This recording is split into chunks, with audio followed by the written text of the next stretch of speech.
Audiolibro Jung y el Tarot de Sally Nichols por Haz de Lunas Tarot.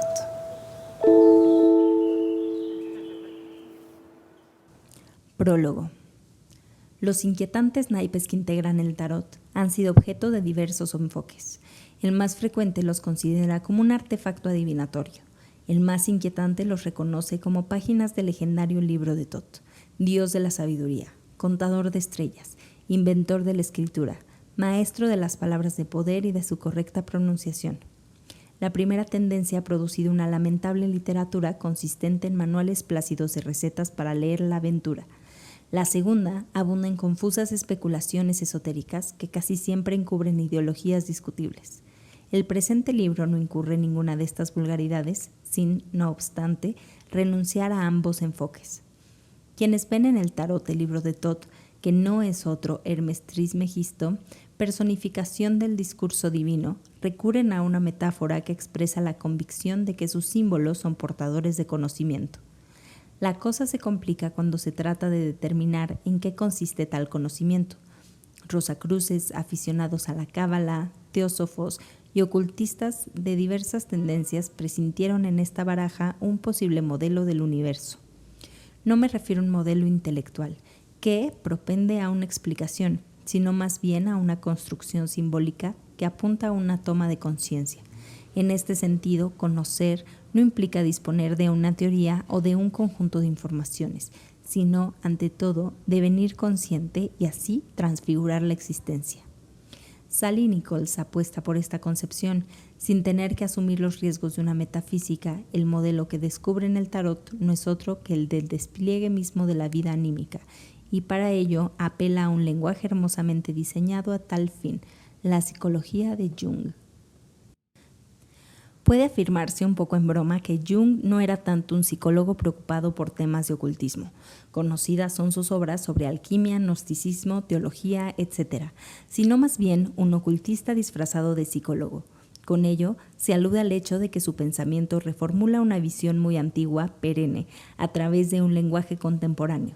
Él mismo sostenía que la verdad eterna necesita del lenguaje humano, que varía con el espíritu de la época, y una de las tesis fundamentales de Jung es que en el alma hay un proceso autónomo, independiente de las circunstancias que aspira a una meta, al que denominó proceso de individuación.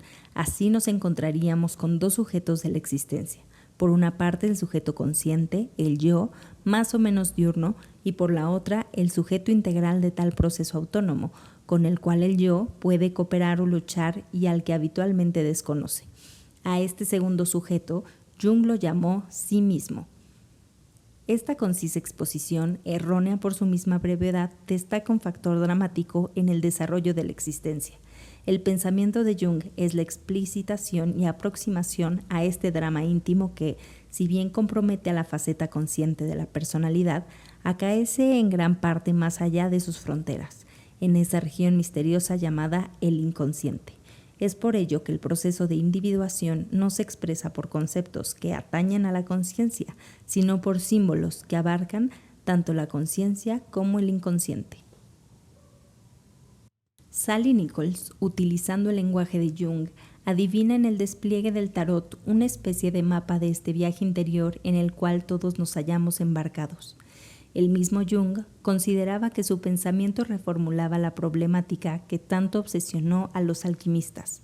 El libro de Nichols, al recurrir a Jung, no deja de vincularse así con Hermes Trismegisto, patrono de la alquimia, y sí, como bien lo señaló Bachelard, con su escala de símbolos. La alquimia es un memento para un orden de meditaciones íntimas. El tarot se revela como un ordenamiento simbólico sorprendentemente adecuado para tan amorosa meditación. ¿Y qué hay de la adivinación? Si por tal entendemos no tanto la predicción de acontecimientos como la comprensión del destino, entonces la adivinación no consiste sino en la revelación del proceso alquímico. En efecto, ya Heráclito afirmó en el siglo V a.C. que el carácter, ethos, es para los hombres su destino, daimon. Presiento aquí la misma convicción que llevó a inscribir en la entrada al oracular templo de Apolo en Delfos la máxima: conócete a ti mismo. El ethos es el genio configurador del destino, Conocer el propio destino implica reconocer la propia índole. La psicología entera de Jung aparece como la dilucidación de este acerto, porque si en la existencia nos hallamos comprometidos en un proceso anímico autónomo que tiende a una meta, esta constituirá nuestro destino, y los acontecimientos que no son sino las situaciones a través de las cuales discurre nuestro viaje, solo devienen transparentes una vez comprometidos como tales. Las imágenes del tarot no significan personas, cosas o acontecimientos, sino que proyectan a las personas, cosas y acontecimientos dentro del contexto de la ineludible odisea anímica. De ahí que puede afirmarse que, cuando se consulta el tarot, no son las cartas lo que hay que leer, lo que debe leerse es la propia vida. Los símbolos no se resuelven en situaciones, sino que sugieren el significado de las mismas. Por ello, recogen lo que hay de más inmediato en la experiencia básica, que es siempre nosotros mismos, nuestras pasiones sordas, nuestros deseos inconscientes, para destilarlo en comprensión, esto es, en conciencia. En este sentido, el libro de Sally Nichols abarca la fase adivinatoria del tarot, que es corolario de su vertiente meditativa. Medio de autoconocimiento, de descubrimiento del ethos. El tarot es, por lo mismo, un medio de adivinación, reconocimiento del daimon, que orienta el viaje del que somos, a menudo sin sospecharlo, punto de partida, transcurso y meta. Nichols abarca ambas dimensiones con elocuente brillantez. Si su claridad y su lenguaje coloquial son de agradecer, no lo es menos su enfoque, el cual, eludiendo las exageraciones y las supersticiones que amenazan a toda aproximación al tarot, nos ayuda a conocer la riqueza de sus símbolos y con ello a conocernos a nosotros mismos. Introducción. Una de las principales fuentes de dificultad que existe en comprender la naturaleza y magnitud de la contribución que Jung aportó a la vida de nuestro tiempo se debe a que tanto sus seguidores como sus discípulos creen que el interés principal se halla en lo que llamó el inconsciente colectivo, en el hombre. Es verdad que fue el primero en descubrir y explorar el inconsciente colectivo y darle una importancia y un significado verdaderamente actuales, pero en última instancia, no fue el misterio de este inconsciente universal en la mente del hombre, sino un misterio mucho mayor, lo que obsesionaba a su espíritu y le condujo hacia esta investigación, y esto era el misterio de la conciencia y su relación con el gran inconsciente.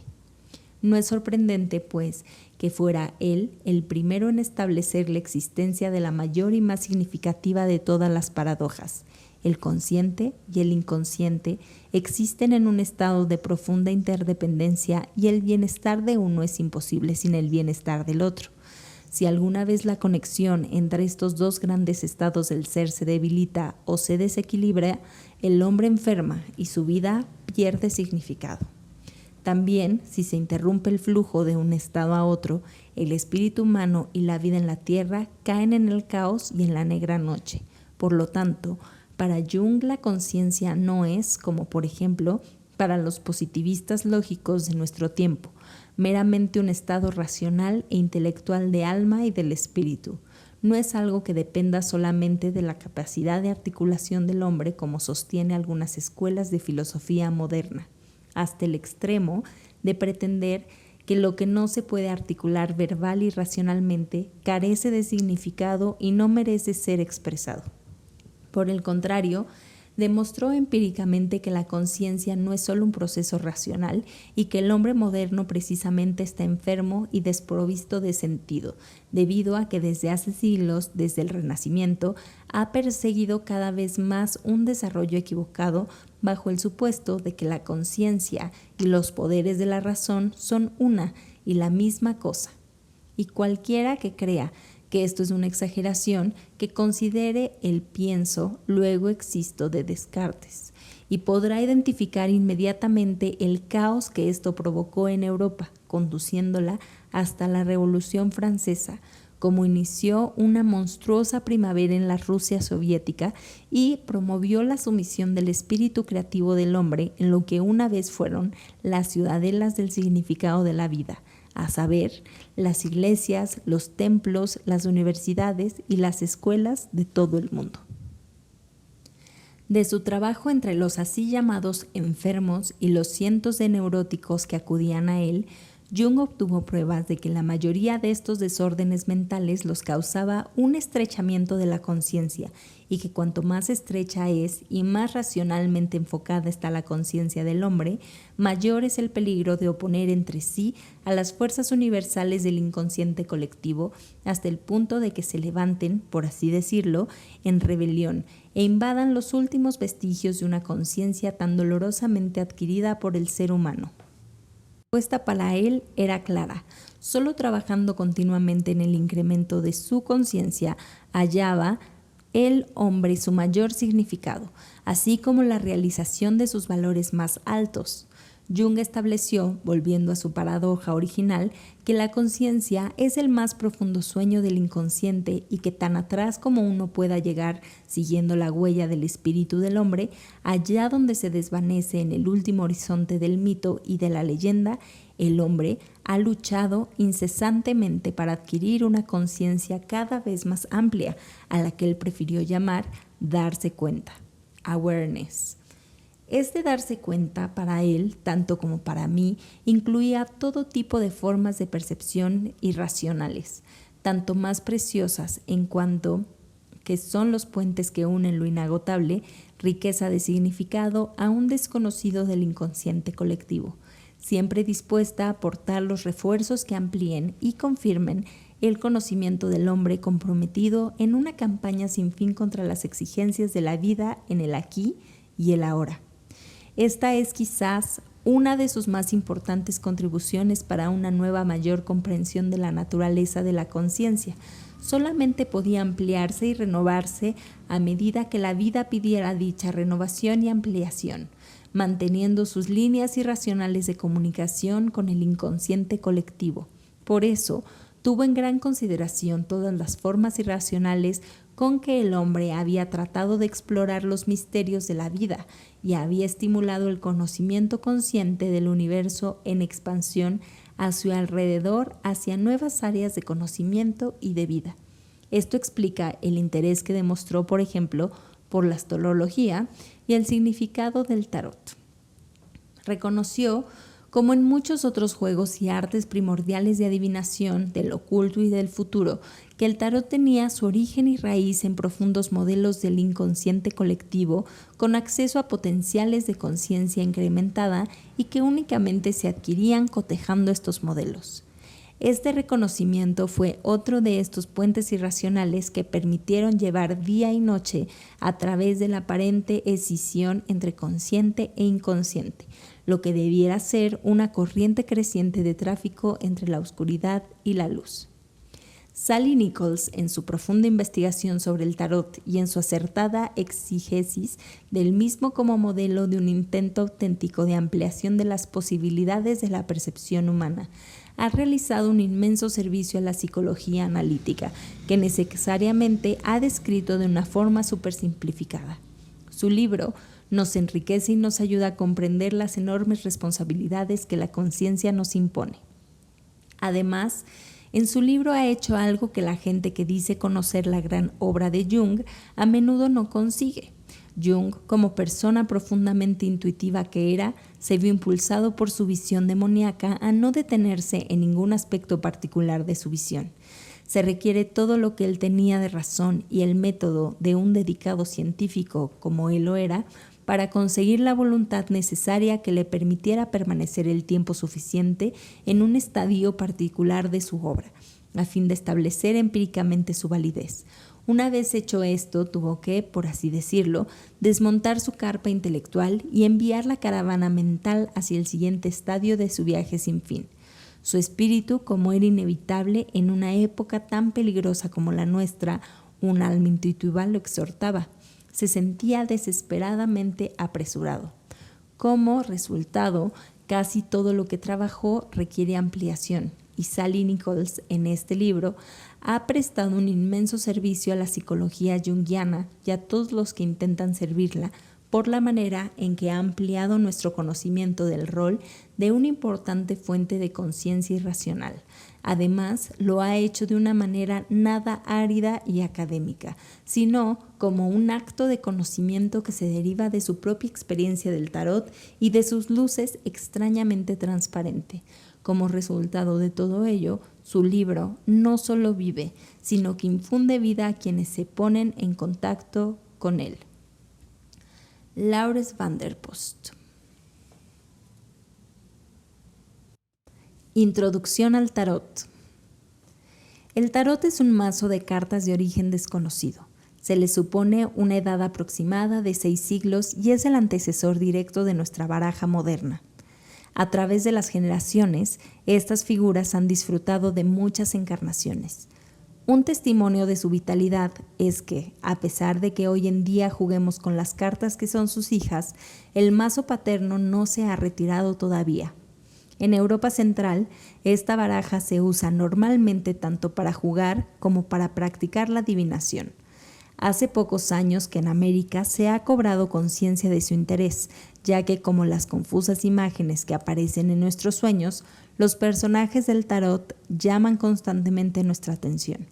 Cuando esto sucede, significa generalmente que hay aspectos de nuestra personalidad que quieren ser reconocidos. Sin duda alguna, los personajes del tarot irrumpen en nuestra vida, al igual que lo hacen los personajes de nuestros sueños, para traernos mensajes de gran importancia. Pero al hombre moderno, embarcado como ésta en una cultura de la palabra, le es difícil interpretar el lenguaje no verbal de estas imágenes. En los siguientes capítulos exploraremos juntos las vías de aproximación a estas misteriosas figuras en busca de chispas de luz que nos permiten entender su significado. El viaje a través de las cartas del tarot es básicamente un viaje a nuestra propia profundidad. Cualquier cosa que encontremos en este viaje es, en el fondo, un aspecto de nuestro más profundo yo. Dado que el origen de estas cartas data de un tiempo en el que lo misterioso y lo irracional eran más reales que hoy, nos servirán de puente para llevarnos en busca de la sabiduría ancestral que todavía se halla en nuestro más profundo yo. Una sabiduría muy necesaria en la actualidad, tanto para resolver nuestros problemas personales como para encontrar respuestas creativas a preguntas universales que nos conciernen a todos. Como las barajas modernas, el tarot se compone de 4 palos que contiene 10 cartas numeradas, bastos, copas, espadas y oros, de las que proceden las picas, corazones, tréboles y diamantes de la baraja francesa o internacional. En la baraja del tarot, cada palo tiene 4 figuras: rey, dama, sota y caballero. Este último, un joven montado en un corcel, ha desaparecido de la baraja francesa, aunque no de la española, en la cual ha desaparecido la dama. El grabado que ilustra la página siguiente pertenece a una baraja de transición austriaca. Esto es un diseño intermedio entre el tarot original y nuestra baraja moderna. Se puede ver un joven caballero y nos llama la atención que, aunque sigue montado, su emblema ha cambiado de oros a diamantes y sin él que se aparea del caballo. Esta carta es el símbolo de la rectitud de intención, de la cortesía y del coraje, y su desaparición en la baraja internacional puede indicar quizás la escasez de estos valores en nuestra psicología actual. El caballero es importante, ya que necesitaremos su valor y su espíritu inquisitivo si queremos tener éxito en este viaje. Igualmente significativa y misteriosa es la desaparición en nuestra baraja de los triunfos o arcanos mayores, serie de 22 figuras que no pertenecen a ninguno de los palos anteriormente citados. Cada una tiene un nombre intrigante: el mago, el emperador, el enamorado, la justicia, el colgado, la luna, etc. Y también están numeradas, puestas en secuencia. Estos triunfos parecen relatarnos algo. El objetivo de este libro será examinar las 22 cartas y descifrar lo que nos sugieren. Al igual que el Mutus Liber alquimista, que aparecerá más tarde, los triunfos pueden verse como una historia muda de las experiencias que se encuentran en el camino de la autorrealización. La razón de cómo y por qué este tema se encarnó en lo que era y es esencialmente un juego es algo que intriga desde siglos a los estudiosos de las cartas. Solo uno de los triunfos ha perdurado hasta nuestras cartas modernas, el comodín o joker.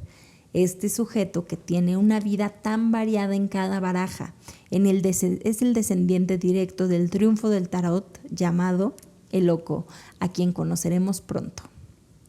Existen muchas y diversas teorías sobre el origen de este loco y de sus 21 compañeros. Algunos creen que estas cartas son los estadios secretos de algún ritual iniciático egipcio. Otros mantienen, y quizás con más probabilidad, que su origen está en Occidente.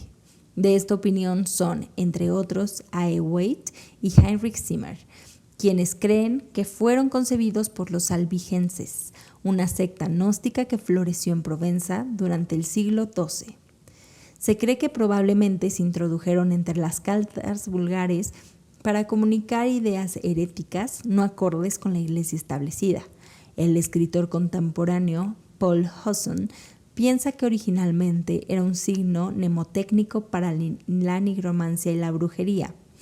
Gertrude Mauchly sostiene la ingeniosa idea de que los arcanos mayores tienen un origen esotérico y son solamente adaptaciones de las ilustraciones de libros de sonetos que Petrarca compuso para Laura. Este libro se llamó Il Trionfi, que se traduce por los triunfos o por los engaños. En los sonetos de Petrarca, cada uno de los personajes alegóricos lucha y triunfa sobre el anterior. Este tema, muy popular durante el Renacimiento italiano, fue el argumento de muchas pinturas de la época. Estas figuras también se dramatizaron en procesiones que desfilaban por los castillos y pueblos en carretones acompañados por insignes caballeros. Estos carruseles son el origen de nuestros tío-vivos y circos actuales, donde los niños juegan a caballeros montados en un maravilloso corcel, mientras los abuelos pueden hacerlo en un cómodo carro dorado. La figura 2 nos representa el número 7 del tarot, el carro, en una baraja del siglo XV diseñada por el artista Bonifacio Bembo para la familia Sforza de Milán. Estas elegantes cartas pueden contemplarse hoy en la biblioteca Pierpont Morgan de Nueva York. Sobre un fondo dorado aparece un carro de plata tirado por dos hermosos corceles. Cabe resaltar que estos coches triunfales son todavía parte importante de los festivales italianos y los corceles perduran en los caballitos de nuestros tío-vivos. De hecho, se sabe poco de la historia del tarot o del origen y evolución de su denominación y el simbolismo de los 22 triunfos. Las innumerables hipótesis, visiones y revisiones no hacen otra cosa que confirmar una vez más su inmenso poder para activar la imaginación humana.